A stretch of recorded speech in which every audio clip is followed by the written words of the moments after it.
This is a lecture from OpenTuition. To benefit from the lecture, you should download the free lecture notes from opentuition.com. We're looking at chapter 17 of the free lecture notes for paper F9, which is headed up cost of capital. And in fact, for this and the next few chapters, they're all related to cost of capital. And what it is, you'll remember from the earlier chapters on investment appraisal, we spent all our time working out, deciding what the cash flows were. We discount at the cost of money, the cost of capital to the company. But the question is, how do we calculate how much the capital is costing the company, especially bearing in mind that some of that money will be coming from equity, from shareholders. Some of the money will be coming from debt lenders. Well, our job is to calculate the cost of capital, the rate that we'll use when we're doing our discounting. And so I need to look at the two bits separately. First of all, the cost of equity.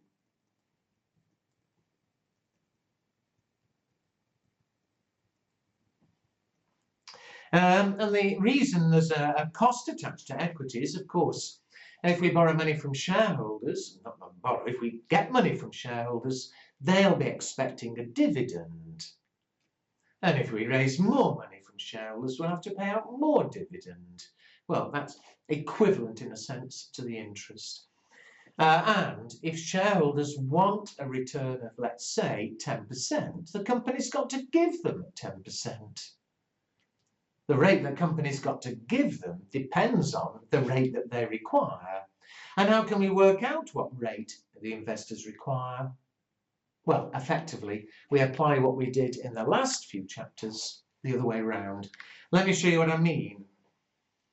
SPLC, example 1.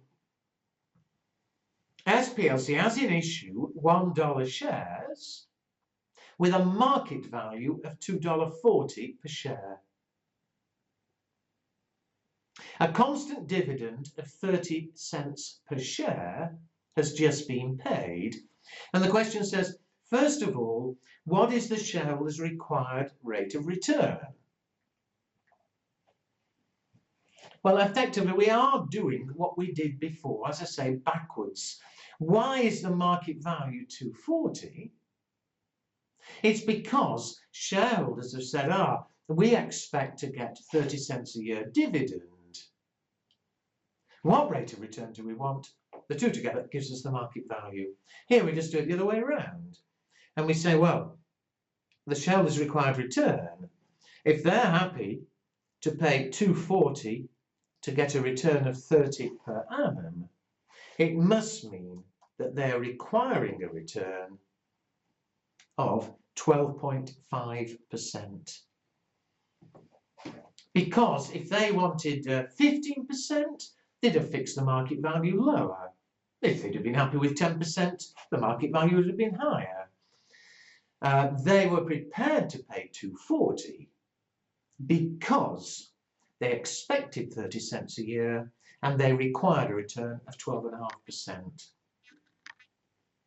Now, okay, that's the shareholder's required rate of return. But some people say, well, why should the company care? When they issued the shares, they issued them for $1. And they're paying 30 cents a year dividend. That's 30%. Well, yes, except what we're interested in is the cost of raising more finance. You know, our existing finance may have been raised 20 years ago. It's already been invested. That's too late. We're thinking perhaps of doing a new project. It'll cost $500,000. We're going to have to raise $500,000. And if we're going to raise $500,000 today, we need to know what return shareholders will want on that $500,000 we're raising today. And whatever return they may have been happy with in the past, as of today, they can get 12.5% return by buying shares on the stock exchange. If I issue more shares, then shareholders are going to demand a 12.5% return. Otherwise, they'll buy shares on the stock exchange. Now, the only thing there, of course, is we've assumed a constant dividend. Again, as you saw in earlier chapters, more likely is there's a growing dividend. Well, we can still do it working backwards, the same sort of thing. You may remember, or you should remember, in the earlier chapter, when we were calculating the market value of a share, we used the formula on the formula sheet. P0 is D0 times 1 plus G over RE minus G.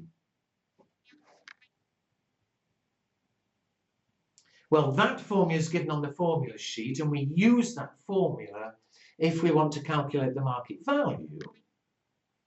But if we're trying, suppose, a bit like the last one, suppose we know P0, we know the market value, it's quoted on the stock exchange, and we know what the current dividend is. And if we know what rate of growth is expected, we can use the same formula to work backwards and calculate what the shareholders' required rate of return is. Now here, either, if you're good at algebra, either be able to rearrange the formula quickly. Otherwise, because this is bound to be asked in the exam, it's such an important thing, I would learn the rearranged formula. If you rearrange, then RE, the shareholders' required rate of return, is D0 times 1 plus G over P0 plus G. I say, if you're good at algebra, by all means, simply rearrange. Otherwise, don't waste your time. That formula will be needed in the exam. It is not given in the formula sheet. I would learn it. And let me check how we apply it. Look at example 2. T has in issue 50-cent shares at a market value of $4.20. A dividend of 40 cents per share has just been paid. Dividends are growing at 6%. Why is the market value $4.20? It's their expected dividends and their required rate of return. So let's work backwards. What is their required rate of return? The current dividend, 40 cents, times 1 plus the growth rate, 1.06, divided by P0, 420. As before, I'm doing everything in cents. So it was 40 cents dividend, 420 cents market value, plus G, the rate of growth, 0.06. Do check that I know it sounds silly, but you can get the right figure with your calculator. It's astonishing how many people write down the right thing and then end up with the most peculiar answer. 40 times 1.06 divided by 420. My calculator went wrong. 40 times 1.06 divided by 420 is 0.1010 plus 0.06 equals 0.1610, or 0.1610 is 16.10%. Now again, that's the rate of return shareholders are currently demanding. That's why they fixed the market value as they did. Well, if that's the rate they're currently demanding on the stock exchange, that's effectively how much finance is going to cost the company if they want to raise new finance from shareholders as of today. And so there is the cost of equity to the company. I say again, forget what dividends we're paying on the money that's already been raised years ago. That's been raised, that's been invested. This is our best estimate of the cost of raising more money from shareholders. I've said it, but I'll repeat it. If shareholders currently require 16% to invest in our shares on the stock exchange, if I'm going to raise more money from shareholders, I'm going to have to give them 16%. That's what they require. So it is very much sticking figures in a formula. Just check with example 3. They've got an issue dollar shares, market value $3.60, dividends of 30 cents have just been paid, dividends growing at 8%. The required return, well again, D0 1 plus G over P0 plus G. So the current dividend, 30 cents. The growth rate, 8%, 0.08. The market value, 360 cents plus G, gives me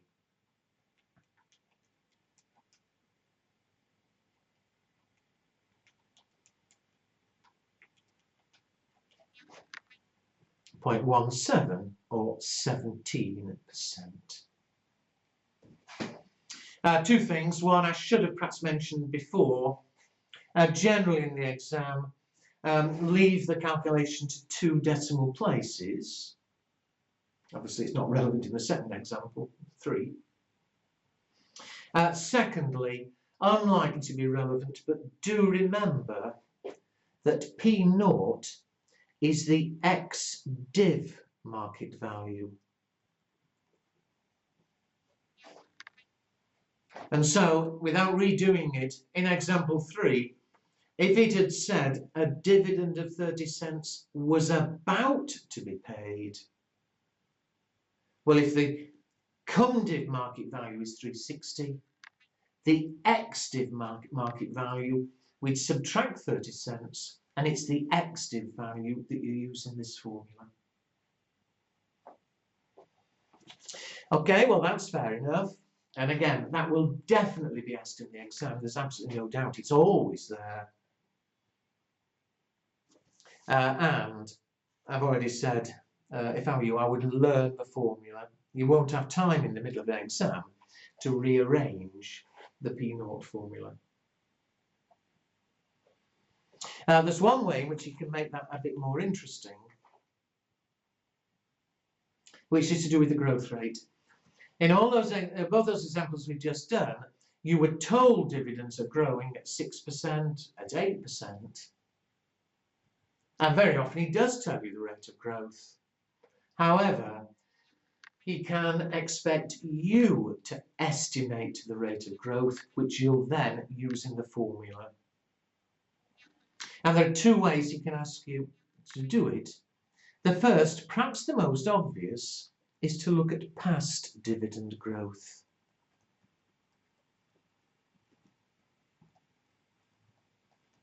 You know, I think if I asked you, oh, here's a company, what rate of growth do you expect in the future?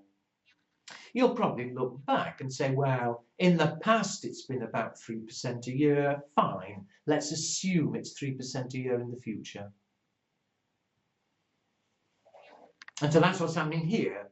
Have a look at example 4.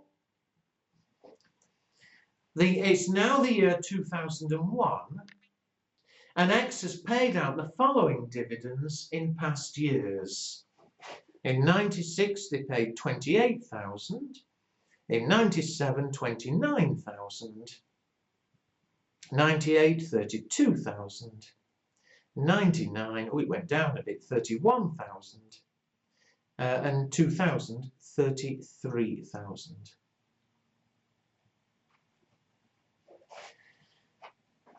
Now, obviously, the rate of growth hasn't been constant. You know, there it went up by 1,000 on 28, whatever percent that is. Here it went up a lot, 3,000 on 29, so more than 10%.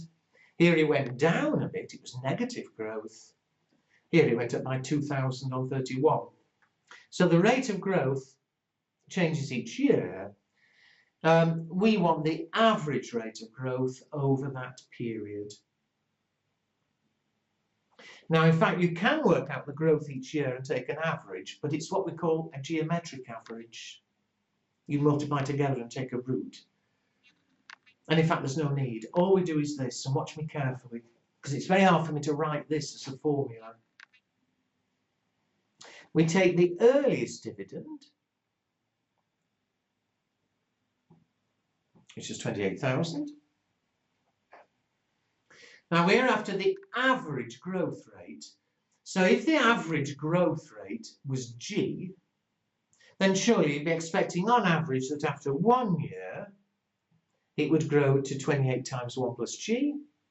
After 2 years, 1 plus G squared. After 3 years, 1 plus G cubed, and so on.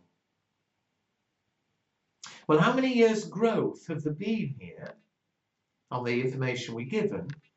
Be careful, people say 5, but it isn't. It grew 1 year, 2 year, 3 year, 4 year. And so it's grown, there's 4 years of growth. You would expect it, therefore, to have grown to 28 times 1 plus G to the 4th. If it's growing at an average of G per annum. And what has it grown to? Well, the latest dividend is 33,000. Now again, appreciate we're after the average growth, so clearly some years it's grown more, some years less. But over that period, the average rate of growth per year must be G from that equation. And so dividing both sides by 28, 1 plus G to the 4th is 33,000 divided by 28,000, which is what?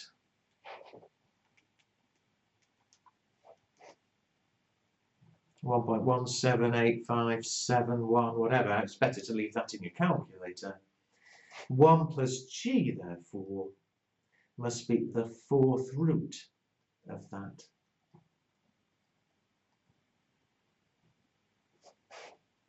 And what is the 4th root? Let me clear this. The 4th root, I do beg your pardon. The 4th root, you should have a 4th root button, or else take the square root twice. But the 4th root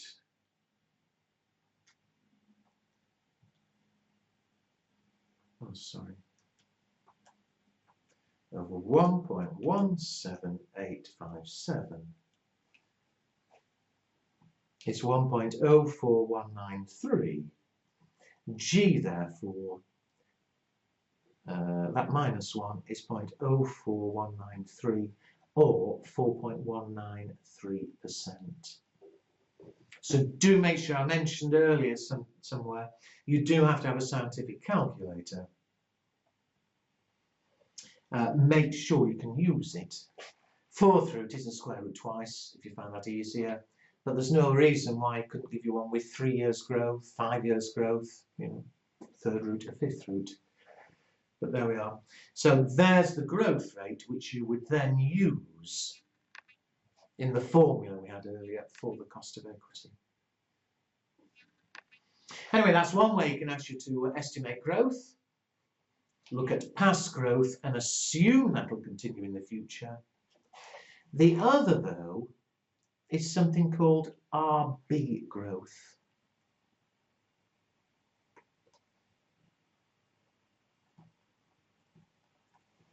And here, in case there's a bit of written, just let me explain before I illustrate and show you the numbers. Why do dividends grow? From year to year, all sorts of reasons. Company can decide to pay an extra dividend this year or a lower dividend. But in the long term, if you ignore inflation, in the long term, dividends can only grow if profits are growing. And why do profits grow? Again, in the long term, profits will only grow if the company's expanding. You know, buying more machines, therefore earning more profit. But how can a company keep expanding? They need finance to expand. Well, the only way they can keep in the long term raising more money each year is by retaining earnings. RB growth is the fact that growth is due to retaining earnings. And let me show you exactly what I mean. The little illustration on the next page. You'd never have to do this, but it only takes a second and it should explain what this RB growth is. Two companies there. Company A has earnings of $100 and it's all paid out as dividend.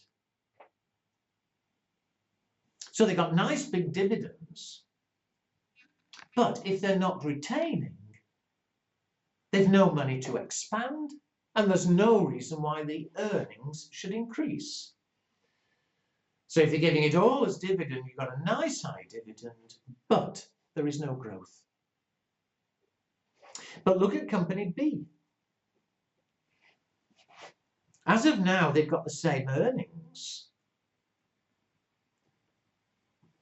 but they're deciding to retain 60%. And so, of course, the dividend is only 40, a much lower dividend. But what about next year? Next year, presumably, they're still getting 100 from their existing operations. But that 60 they retained, they'll have invested and that'll earn more profit. And if they're investing at 10%, as it says, retained earnings are reinvested at 10, well, at 10%, that will give them an extra 6 earnings every year from then on. So you've now got earnings of 106. And if you keep the same retention policy, 60% will be retained. The rest will go as dividend. They've had higher earnings, they get higher dividend. And just to make sure you've got it, one more year. They're now earning 106 a year. But they've just reinvested another 63.6. And so that'll earn them at 10%, an extra 6.36. Their earnings will go up now to 112.36 a year. But every year when they retain and invest, the earnings increase.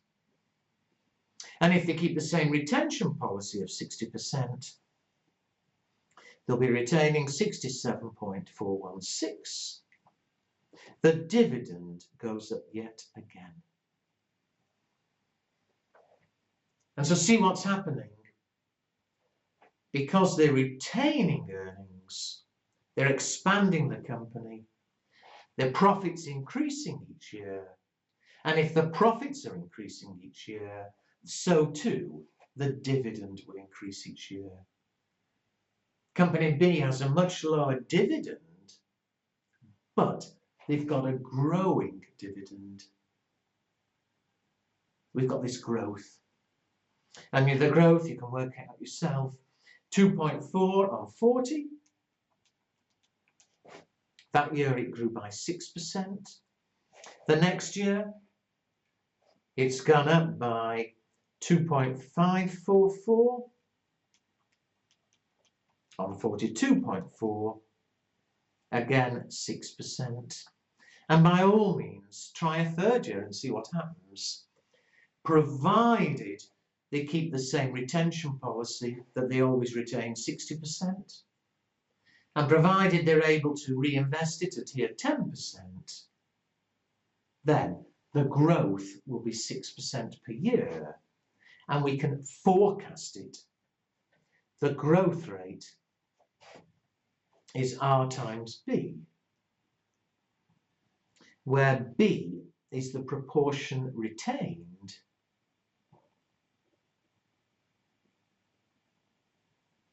and where R is the return on reinvestment.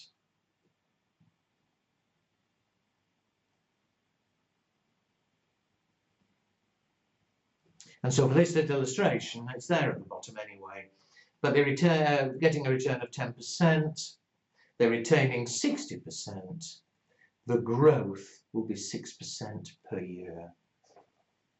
And that formula is given you on the formula sheet. So 2 more examples using that, and then we'll have a break before we have the next lecture. Example 5, Y retains 40% each year, reinvests those to earn 20% a year. What's the expected growth rate? Well, the return on investment, 20%. The retention, 40%. You'll be expecting dividend growth, therefore, at 8% per year. Finally, for this lecture, example 6. Z has in issue dollar shares with a market value of $2.80. A dividend of 20 cents per share has just been paid. The earnings per share were 32 cents. They're able to invest so as to earn a return of 18%. A, what's the rate of growth in dividends? Well, we know they can reinvest at 18. The retention rate, though, the earnings per share are 32 cents. The dividend per share was 20 cents. And so they've retained 12 cents. And so what percent are they retaining? The retention rate, 12 on 32, they're retaining 37.5% of their earnings. And so what's the growth rate, dividend growth rate, going to be? The rate of return on reinvestment is 18%. Retention rate, 37.5%. And so the dividend growth rate, 6.75%. Part B, estimate the cost of equity. Well, back to what we had earlier, using the formula. The cost of equity, D naught 1 plus G over P naught plus G. No problem. The current dividend, 20 cents. 1 plus the growth rate of 6.75. Sorry, 1.0675. Divided by the market value, 280. Plus G. I get a cost of equity of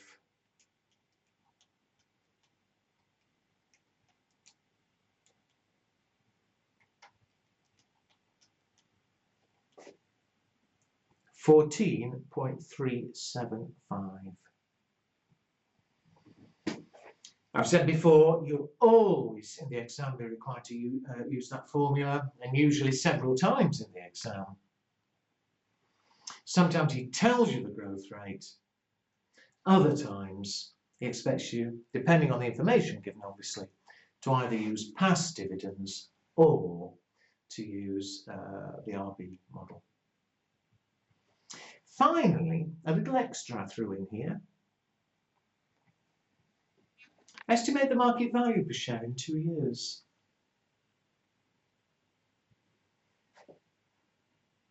Think about it. Look back at that model a minute. If the company keeps retaining, then they're expanding the company. The company's going to be worth more, and The dividends are growing. The market value is going to grow as well. The market value of the shares, and I would remember this or learn it. It's not very common he asked this, but he could. The market value of the shares will grow at the same rate as dividends.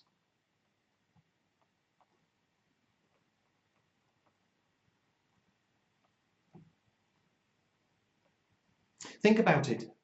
The market value of the share today is the present value of future dividends. Come back in a year's time and the market value in a year's time. There'll be present value of the then future dividends. But a year from now, all the dividends are higher by a year's growth.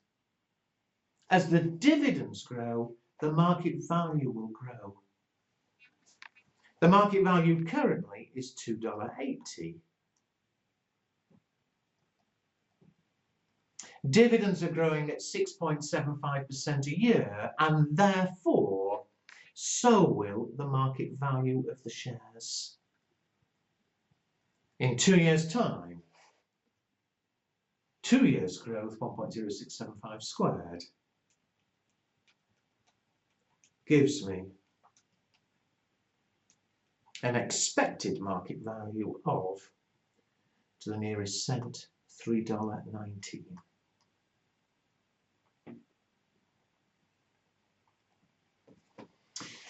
Okay, well that deals with the cost of equity.